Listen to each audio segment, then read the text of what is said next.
Welcome everyone to the Do You Know Ball podcast. It is episode 67. I'm Matt DeGennaro with Zach Pappenberg. Zach, say what's up to the lovely people. What's going on, everybody? Today we are once again joined with our good friend Chris Cotillo. Zach, you ready to get right into this? I'm ready to hop straight into this. And what better way to do it than start talking about the Mets? A lot of things have been going on with the Mets recently. They've just gotten back to their ways, their winning ways in the past couple of days.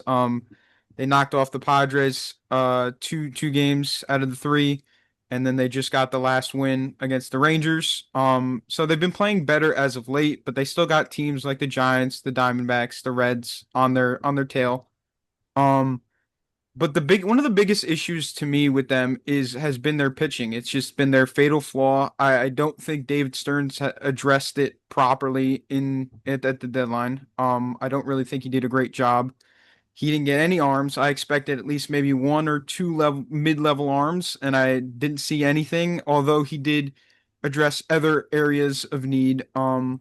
So it's been rough to watch each day on the field, but for the most part, recently they've been pretty good. Tong put up a good performance today with a five scoreless innings and eight strikeouts, so that was really encouraging to see, especially against a good team like the Padres. But I guess where I'm getting with this is I really want to know, Chris, like from an outsider's perspective, like do you agree with me? Do you think that like David Stearns really didn't do a good job at the deadline, didn't address what he needed to address with starting pitching? Yeah, I mean, I would be so qualified to ask that question 10 years ago when I covered Major League Baseball for SB Nation. Right now, I can tell you Dustin May and Steven Matz were not enough for the Red Sox at the trade deadline. But I mean, I think every team's in that boat, right? Where I think they're in similar areas right now where, the Mets, they have a lot of rookies coming up, right? Pitching now. The Red Yep. Sox are in the same boat with the guys they have. So, guys get injured, more than ever, especially on pitching staffs right now. I think you could add seven pitchers at the deadline. It's still not enough. You could add two like the Red Sox did. You could add, I know the Yankees added four or five and the relievers and all that stuff, and they've been up and down. It's just injuries are inevitable. I think you see that now in today's game more than ever. It's just a fact of life. So the more depth, the better. And I think the organizations nowadays that have that depth this time of year are the ones that move on. Yeah, they're beginning to try some new things out. Recently, they just tried a combo with Sean Manaea and David Peterson, I believe. They did like a tandem with them, and that worked out pretty well. So I'm interested to see really where they go with that. Like, could they do that with maybe Senga and another person in the rotation, maybe Senga and Holmes, or something like that, or I don't really know where else would they would go with that, but I kind of like the two starting pitchers back to back because all the other starting pitchers aside from the youth, the young guys that have come up, have been honestly really bad, really bad this year. So anything that would help the lineup or help the Mets get some wins here and there, I'm all for. I'm really all for the young guys starting from here on out. I feel like I've seen enough of the veterans. I feel like they should just be trying to help out the young guys as much as possible at this point and just really getting them ready for the postseason if and when that comes. But just to move swiftly along into that, the Red Sox are another team that's in the playoff mix and they're doing pretty well right now. But I wanted to talk about this with you, especially Chris, because Walker Buehler has been a guy that has historically been really good in the postseason. He's got a three ERA and like 19 appearances in the postseason, so he's got a good postseason career. But he didn't have the greatest year this year. So I guess where I'm going with this too is regardless of the year that he had, do you regret anything? Like, do you regret the Red Sox releasing him before the playoffs? No, like they gave him 25, 26 starts. He hit incentives in his contract where he was making like 500,000 in incentives every start. They let him get to that point. That wasn't a factor. And they gave him opportunity after opportunity to figure it out. He get healthy after the IL stint in May. Um, then he just was bad. I mean, he walked seven batters in one game. felt like 4 or 5 every other game, was giving up a lot of home runs, good opponents, bad opponents, you name it. Had 2 good starts in July in San Diego and Philly against really good teams that they thought were going to help turn around his season. The next outings after that were inconsistent. He wasn't great against the Dodgers. He wasn't great in late August. They demoted him to the bullpen while we were at Yankee Stadium, um, just because they wanted to, stop trotting him out there every day. They didn't really have a ready-made replacement. Um, 2 days later, Richard Fitz, who was kind of the replacement in the rotation, got hurt. He's definitely done for the season.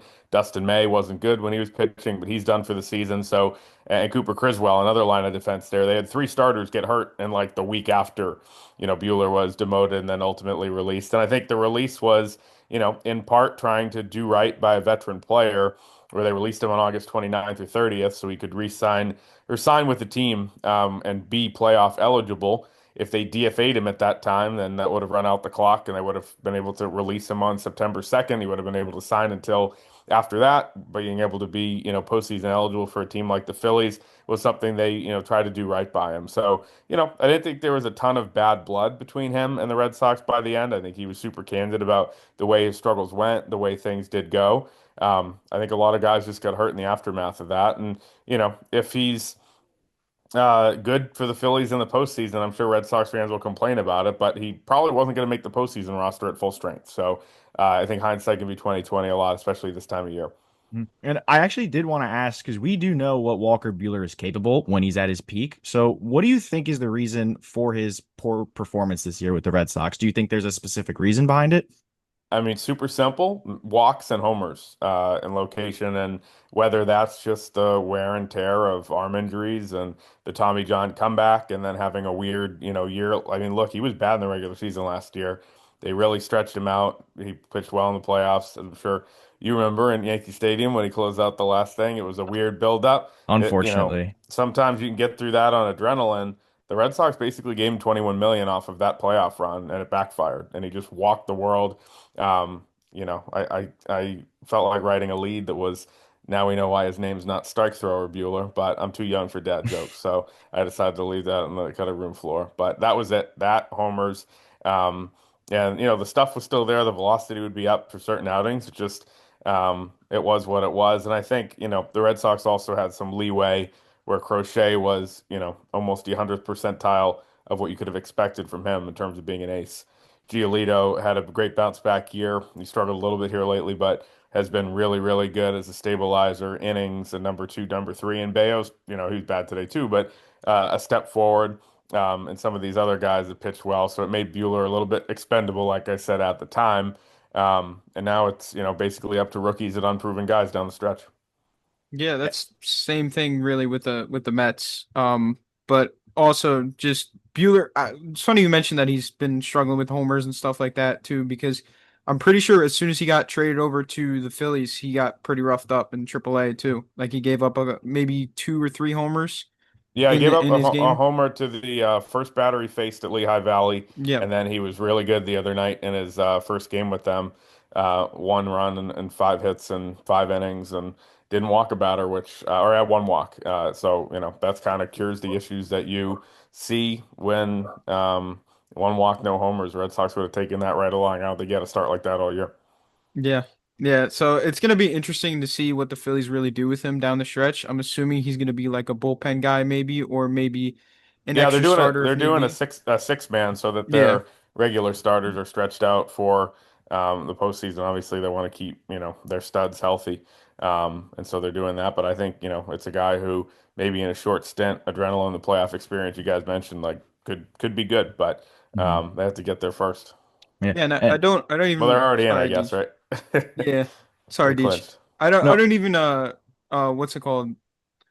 I don't even think like so the Phillies with using him in the postseason, like I think they need it more now than ever, especially with Wheeler not going to be there this year. And he's their number one guy. He's the person that they gave the ball to and trusts probably the most out of any pitcher in their rotation. So yeah, six person in that rotation. I wouldn't see a reason why they wouldn't go out and grab him, knowing his postseason experience. I guess they're hoping that he can, come through in the postseason, come through when they actually need him. Go ahead, Deej.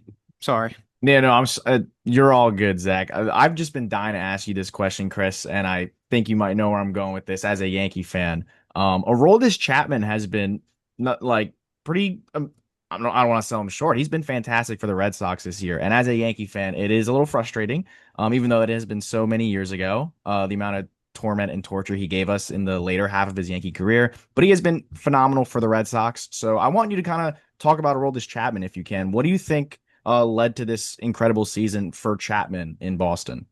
Yeah, my friends who are Yankees fans, I always say like he was like a four-time All-Star there or something. Yeah, So, it always got to wasn't that specify the bad. the later half that towards the Right, end of his yeah. Yankee career. Yeah. I mean, obviously the thing about him learning that you can aim and that story that was the whole John Boy and Buster Olney feud was completely just like out of nowhere and definitely certainly not true. But I do think that the Red Sox in their pitching lab maybe, tried to simplify the game plan a little bit. I think it might be a product of working well with Narvaez and Wong.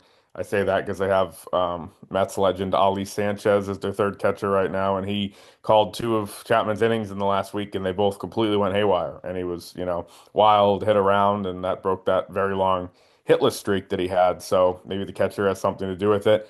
I think it's, maybe, later than you should having 15 years in the big leagues or whatever, but at 37, knowing, not just how to throw, but how to pitch. Obviously, he was aiming in the past, but just game plan, attack, pitching staff, all that type of stuff. And, you know, um, different pitching programs bring out different things in guys.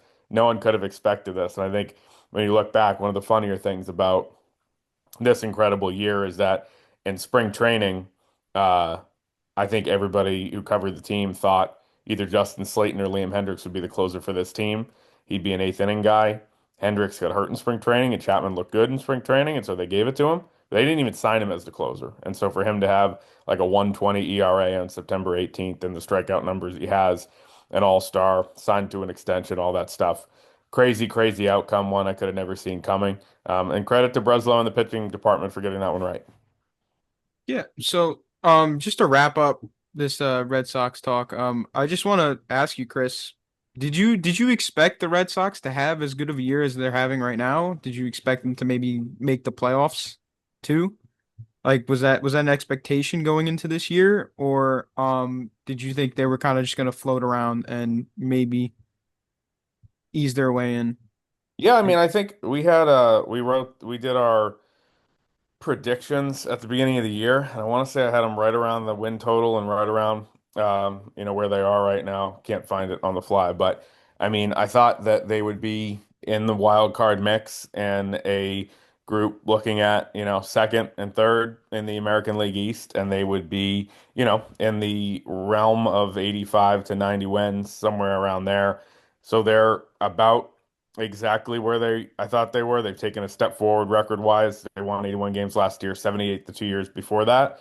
And so the fact that they're already at 83, even though they're playing horribly right now and might not make the playoffs, I think is, like a step in the right direction. I will say that the way they got here is, not something anybody could foresee. I mean, for Rafael Devers to be traded in June, a seismic, massive move that you could have never seen coming. And then, obviously just some of the other stuff that's happened with Chapman, like we were just talking about, Walker Buehler being a complete failure, you would have said, oh, there's probably not a good chance that their rotation's been good. And Houck, who was an all-star last year, having Tommy John, Cutter Crawford led them in innings last year, didn't throw a single pitch. Patrick Sandoval never came back after they signed him. Liam Hendricks gave them nothing. Like very guys you'd expect to be important. I'll keep going. Casas blowing out his knee in May. He was supposed to be a 35, 40 home run guy for them. Christian Campbell spending 5 months of the year at AAA. Marcelo Meyer getting hurt. Anthony was really, really good, but he got hurt. But again, like the Devers trade most notably. There's been a billion different things that have happened that you would have never expected. And there's been a lot of stuff that's worked against them. They are unequivocally a resilient group. They've shown that throughout. I think they have played a little higher than their talent would suggest. And there's been different areas of the roster that have carried them. Early, it was Bregman who was keeping them in games and it was super hot. Anthony in the middle of the year, starting rotation of Crochet especially, but also Bayo and Giolito, and then Whitlock and Chapman at the back end of the bullpen. I think we've seen the depth exposed here in the last couple of weeks with Anthony out and the starting rotation so thin. And so they're running on fumes, and that's why they're, limping in if they get in. It's down to 1.5. So, um, a very long and winding road, both in my answer and the and what the answer is. But like I think that, it is where I thought they'd be, just in a much different way. I would have guessed that, Bueller might have been good and Hendricks would have been fine and Casas would be a big part of it and Devers would still be here. None of that's true, but they're fighting with 9 games left.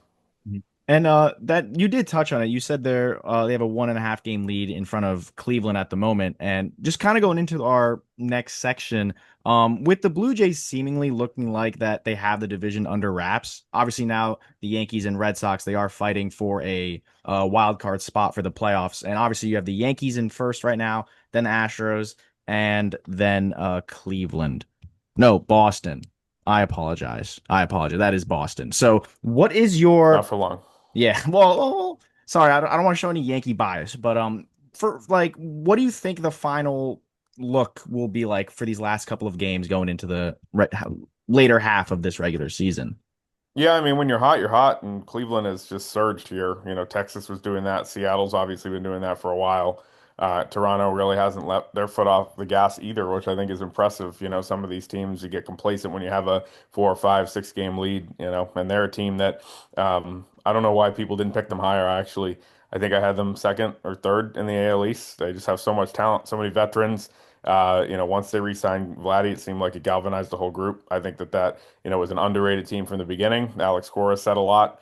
No one should have underestimated them because of the talent they have. So they've been great. I think, you know, to me, Toronto and Detroit are the teams that just because of where they are in the standings are the class of the league. The Yankees, I think, are a team that when they're firing on all cylinders can beat anybody and are super dangerous.